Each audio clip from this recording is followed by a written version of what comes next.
C'est une audience un peu particulière qui s'est tenue en début d'après-midi au tribunal de grande instance de La Roche. Les magistrats du siège et du parquet auxquels se sont associés le greffe et les avocats ont donné lecture de la motion qu'ils ont adoptée en AG extraordinaire.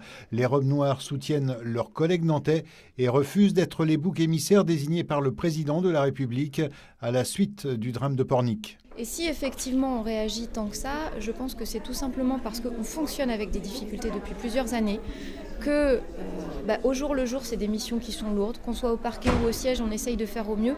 Quand je dis mission, c'est pas un vain mot, c'est qu'on fait pas qu'un métier.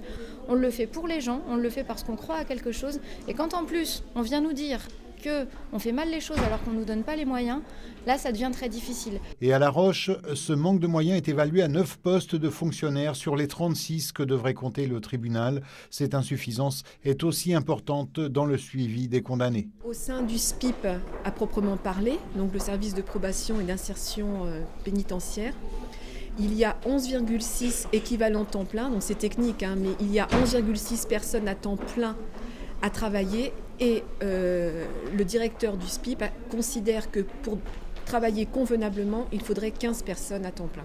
C'est dire l'exaspération dans des relations déjà tendues depuis des années entre les magistrats et Nicolas Sarkozy. On a un grand principe chez nous, c'est que la condamnation, normalement, ça doit être la phase ultime d'un jugement, d'une enquête.